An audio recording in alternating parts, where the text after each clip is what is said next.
He's seen us grow as men, and he also seen us try to make a difference in our community. Right. He see me when I went to school. He was watching me. I ain't know he was watching me like that. He was watching me, man. And you the one got me into school. Right. Talked me into like Jay. And Jay I said, what I like about him, he asked questions. He asked real deal questions. So that's why I had to answer him real and show him. Because if I could do it, I know he could do it. Right. So I'm supposed to open that door for him. Right. I'm supposed to let him go through a little easier than what I had. So that's how it is. You pass it to your brother when you get an advantage or you get a chance to help somebody. You open that door and you help them. No question asked, no repayment. It's what you do. Yeah, it's love. It's love. And if we have more of that, man, that's what empowerment environment is about. That unity. Unity, right. Unity from every side. Just don't have he have to be from my side. Right. The best side. It's just a coincidence. But remember, y'all. We go back a long way, man. Turk, after he just did his thing, he came home and everybody was there. I know, man, Jay, man, he's skillful though. That's why I rock with him. You know what I'm saying? One thing about this guy right here, I seen him, he'll build something from the ground up. And I thought that was special. You know what I'm saying? Like, when I first met him, we were young. So he was like, man, we finna go get us a house. You wanna move together? So I was like, man, we ain't finna move in this regular town. He was like, nah, we straight, bro. We gonna go in here. You know what I'm saying? I'm gonna fix it. Right. I was like, man, this fool told me they got a big old hole in the floor. So I'm like, man, this fool ain't finna fix this. You know? And man, he fixed it. You know what I'm saying? He fixed it good. You know what I'm saying? So I was like, man, this guy got a real talent, man. And we was young. I was like, man, how you first began to know you had that kind of talent, man, in construction? I can remember far back as taking my toys apart and my radios apart at home, man, and just enjoying seeing how they work and being able to put them back together and making sure they work after the fact. So you was bad? Yes. I tore all my toys up. Yeah.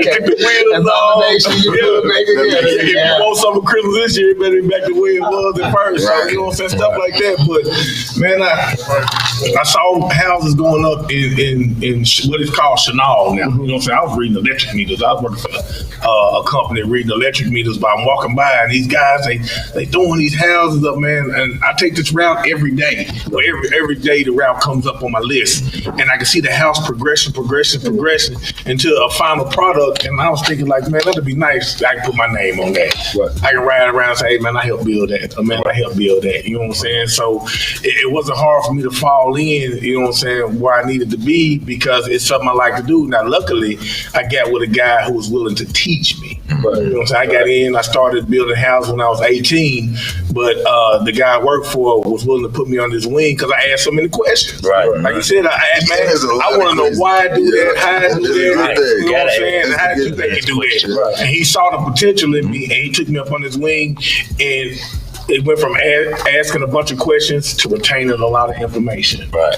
But then, like Charlie Mack said, when you did school, and he did school, and I learned while I was on the job, I was told that the guy with the education, you know what I'm saying, will go far in a career, and also the guy with the on-the-job training will go far in a career. But if you got the on-the-job training and the education, you're going to surpass both of those guys. Right. So I took that and watching y'all, and I went to school and got my degree in construction management. So I've been able to take my skill set to a higher level, and now I'm able to show the younger people in my community. You know, I employed Solo, Ted, K3. You. I done employed a lot of guys in my community through my company, Stubblefield Construction, trying to get them a trade. You know what I'm saying? Because can't nobody take that trade. Never. I don't care what they do. They can't take that. You gonna fail there to work with your hands once you learn how to do it. Right. That was that. So and then I enjoyed it though. So that's true. That was your passion. That was your big passion. It's still my passion. I still love doing it, man. I still love doing it to this day. And you just said something that hit me, because you named all them guys you just named, like they around my age right now. They're my guys. So you grew up with them. Right. To know that you did that, you went back to your community, you helping your people. You didn't go outside, but you grabbed your people in and showed them something, man. That falls right in what we doing. That's what EME about. Love. Helping your community. That's a community love. growing into something different. We often the ones that's forgot about. You know what I'm saying? Right. And I think I'm a firm believer that it takes a village to raise a child. Right. You know, my neighbor up the street could tear my tail up and then send me home and call my mama and say I had to get him. Right. And mama say, don't worry about it.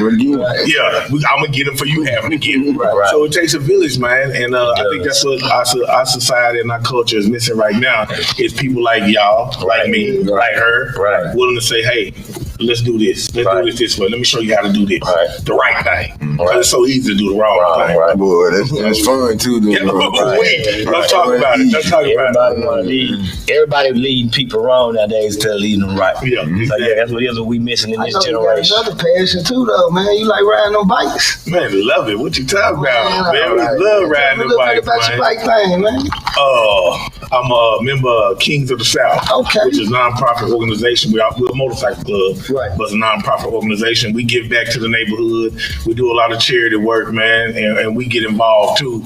But our first passion is riding bikes, man. Yeah. I ride my bike everywhere. You know what I'm saying? You can't keep me off of range. Man, I just had an accident, man. Come on. Yeah, I just had an accident on my bike on the interstate, man. Rode up the interstate about 200 feet, broke my wrist. You know what I'm saying? That was 3 months ago. I'm already back riding. I'm planning a trip this month. You're not gonna stop me. You're not gonna stop me. But you know what? I got out there in the park and cried and told her, I ain't touching no bike. You gotta give me 3 wheels. I was like, man, you gotta give me 3 wheels. I ain't going. Man, once you get that wind in your face, brother, it's I call it wind therapy. A lot of people call it wind therapy because I don't care what kind of day you have. You can be mad at the world. You get on that bike, it's just you, that bike, and that road. No, this gonna go. You gonna forget about it. Play your favorite song, man, and hit that road. You ain't gonna think about nothing else. How you feel about your biker brother? I know in the bike club, it bring a lot of unity by that bike, and you met some good people. Oh yeah, love. How you feel about your love, man? It's love, brother. It's like what we have, but they got wheels. Yeah, but it's a lot of these guys were total strangers. But us coming together, taking these trips, you know what I'm saying? I just took a trip to California on my motorcycle. You know what I'm saying? I was over 3,500 miles. And all the memories and bonds you build with these guys taking these trips, man, that's what it turned into. I can put a text out right now and all my bros will come. You know what I'm saying? They ain't gonna ask no question, what's up? Why you need it? No, it's gonna be I'm on my way. And like I say, man, that's the kind of unity that we need. And let me just say this, you just said these guys that you built this bond with, these are guys from other neighborhoods. They ain't from my neighborhood. They ain't from my neighborhood. But like once again, that's unity. And that's what we trying to get out here, y'all. You don't have to be afraid to click with other people and looking at this person because he's different from this. Get to know each other. They get connected by motorcycles. We might connect through business. We might we might connect through women. We might connect through clubbing. All type of stuff. We all got all connections somehow. You don't got to be mean to the next man because he's different. He's from another neighborhood thinking you too hard to say hi and talk to a person and find out what they like in life, man. That's unity, man. And that's what we trying to get. That's what we trying to get right here in Little Rock first. Unity. You can't push it enough. That's true. You got children? Yes. Right now, I got 10. 10 kids? I got 10. Hold on.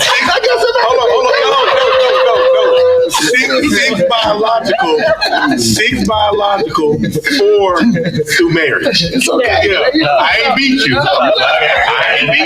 He had to correct it. Yeah, let me correct it.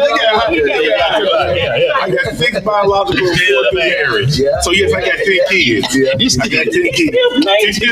He's a good father, man. I watch him bring his kids to the court, shoot ball. You know what I'm saying? He bring his sons and daughters and stuff to the neighborhood, man, to meet his people, meet his homeboys.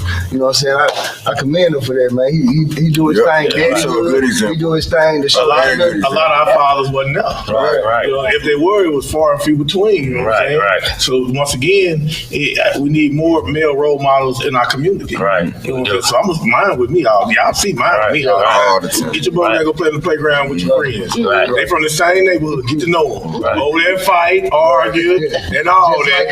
Just like we did, and come on back. You know what I'm saying? I think that's important. That's what make a community. Because we got to remember, after us, life still goes on. And we got to make sure that the next generation, for one, they know each other. They know where they come from. They know that with the bond that we have, so they can build that same bond and keep the legacy going. Right. Thanks. You got some questions? No, I got some questions for Miss Shana.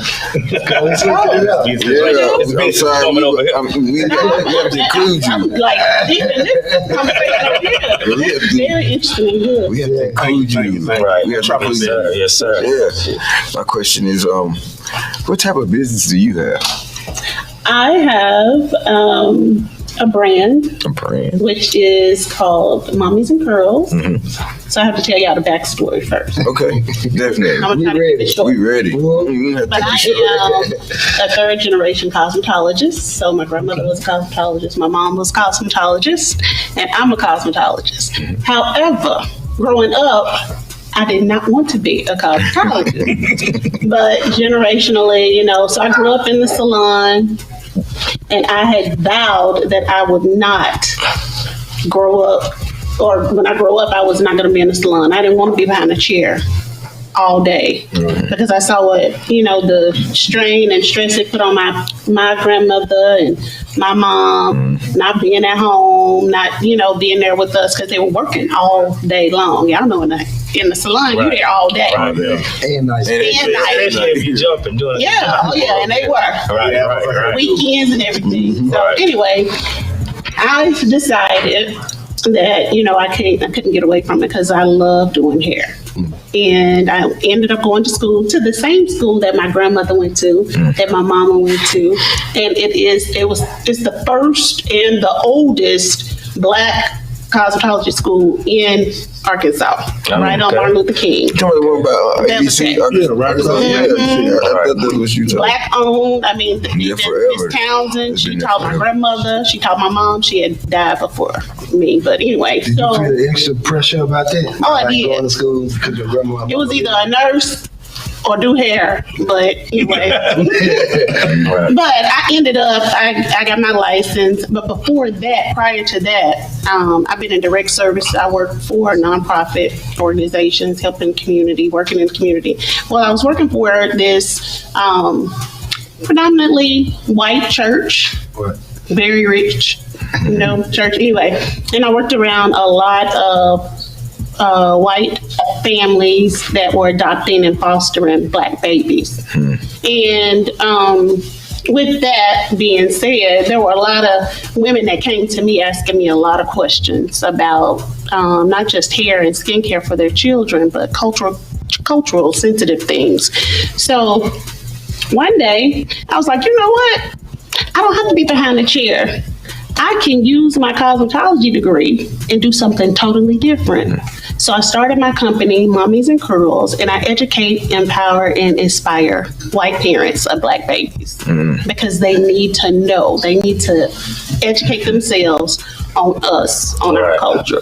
They'll never be Black. They'll never know what it is to be Black. But anyway, so I started my company, and I actually have a huge following on Facebook and Instagram, and I've traveled to all parts of the United States doing teaching and doing cultural conversations and just empowering parents. So that's what I do. That's dope right there. Right. That's real nice. You never know.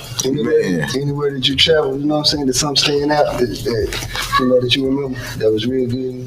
That was good? Yeah. Well, all of it was good because they invited me to come. Well, I'll tell you this. One of the things that I do say is if a parent is willing to ask a question about things that they don't know, then I commend them for that. So inviting me to even come just to open up and have a conversation and being able to say, you know what, I don't know this. I don't know this. Can you teach me? That is just so empowering for me, and it helps me know that I'm giving back some knowledge to a parent that actually opened up and said, I don't know. And it's okay to not know, but you're ignorant when you don't understand or don't get the knowledge to get a better understanding. What's the weirdest question that somebody asked you from or needed to learn or something? I heard a lot of But what's the weirdest thing that just come to your mind that you heard? I would say I've heard a lot. One of the toughest questions, I would say, not weird, but You know what I mean? Weird though.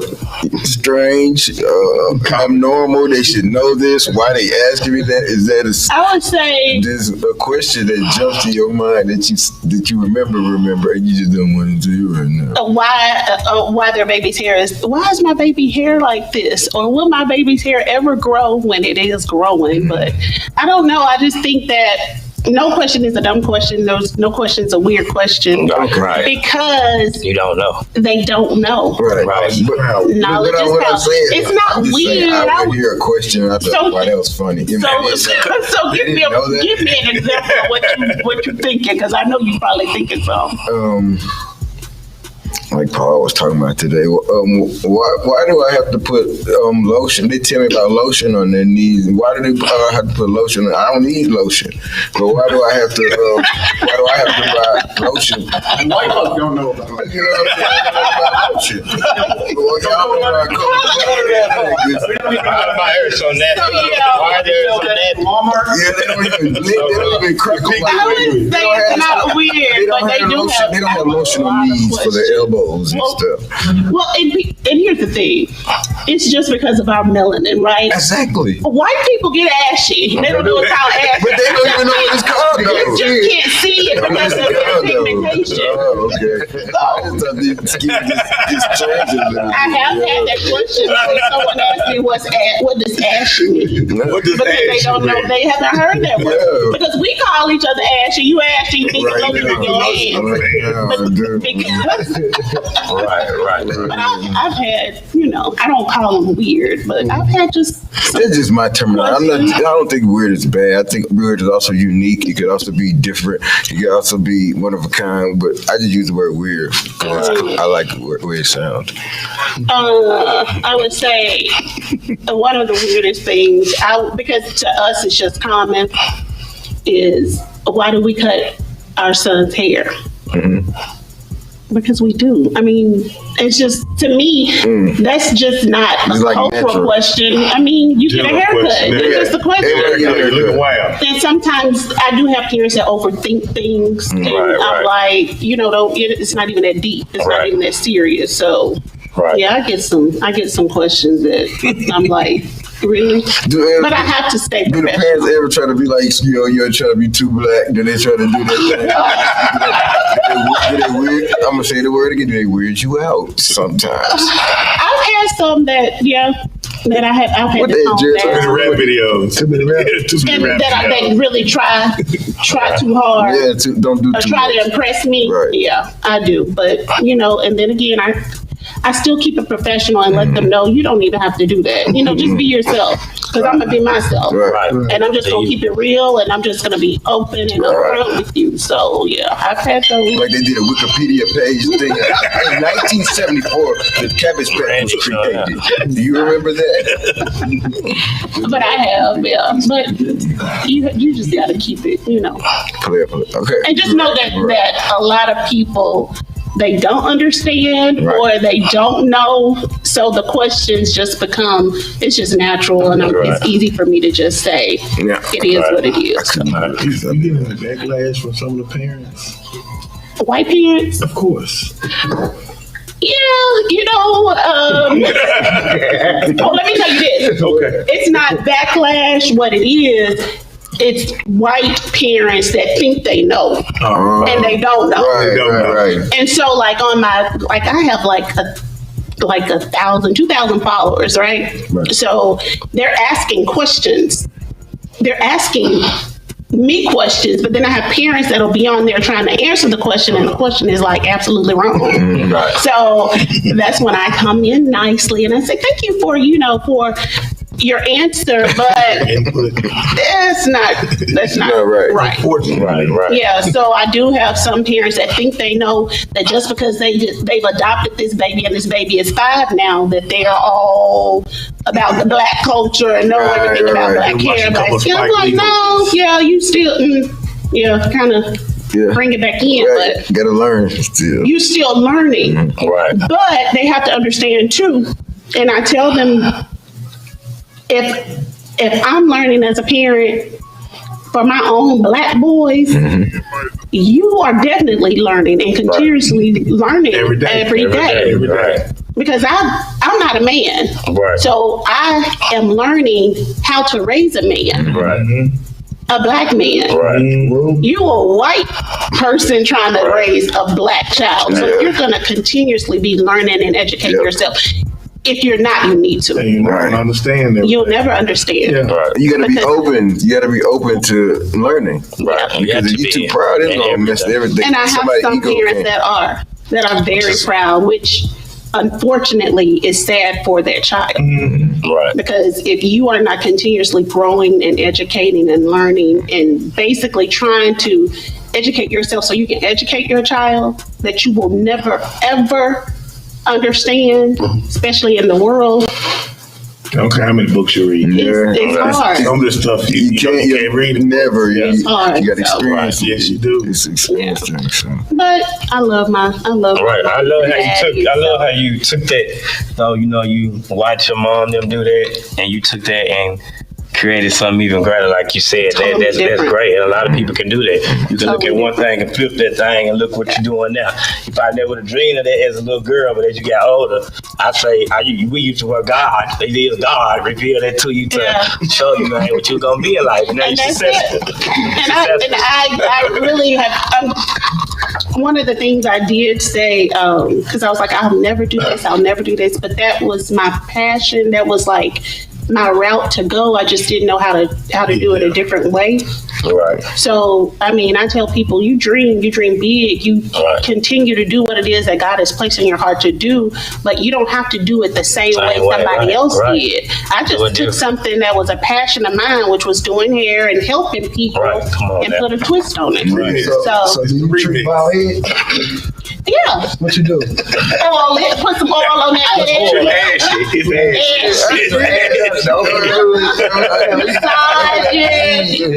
need some help. So now, but I mean, it's a lot of fun because I have met so many people. I mean, from the East Coast, West Coast. I've done a camp like for an entire week. And the crazy part was I didn't even realize that there was a huge need for what I'm doing until I did it. Right. And so, I did a camp for an entire week, and it was actually a transracial adoption camp for families that were adopting children of a different race, right? It was an organization out of California that reached out to me and brought me to this camp that they did in Atlanta on this huge resort. I mean, it was beautiful. And for an entire week, I was teaching and doing hair and just talking to parents and meeting parents from everywhere. But it was a lot of fun. Right. That's one of my trainings that I did. But so I'm not behind a chair. Thank God. But still using what you learned. Using what I learned and making my own schedule because a boss. You a boss. I'm building a brand. That's what we're trying to make y'all do. Boss up. Boss up. It's time to boss up, like this song saying, man. It's time to, it's money out here to be made. Use the gift that God gave you and go make money. And that's why we feel sometimes uncomfortable when we're working under people and things, because we all made to be kings and queens. We all made. It's Black History Month. It's time to rise up. It's time to take out that slave mentality and become great in life. You can do that. It's all up to you. This woman did it. He did it. Ain't no more for you to sit down and be like, I can't do this. I'm black. They holding the black man down. No, they ain't. You hold yourself down. Rise up. Become great. I'm right now working 2 jobs trying to get by, but God we got a company. This the beginning. You can rise up. We created this. We did that with the help of people. It's people out there to help you, but you got to want the help. And that's why we got these great people here today to come show y'all, they did it. You can do it. Stop letting yourself hold you back, man. You doing that. You doing that. Can't no felony hold you back. We felons. We all been to the pen. We all been in the streets. We all been through something. It's up to you. It's up to you. Come together with the white man. Stop hating the white man. White man that hold us back. That's why we got this opportunity now. Man, just keeping it real. It's unity with every side, whites, blacks. We got to come connected. We all people. God created us all. We all connected by one. And that's what we try to let y'all see. Unity with every side, man, for real. It's time to boss up. EME. Before we go, do you guys have any website, any emails you want to You want to let people know how to contact you or reach you? Yes, I have a Facebook business page for my construction company. I specialize in commercial and residential remodeling and new construction.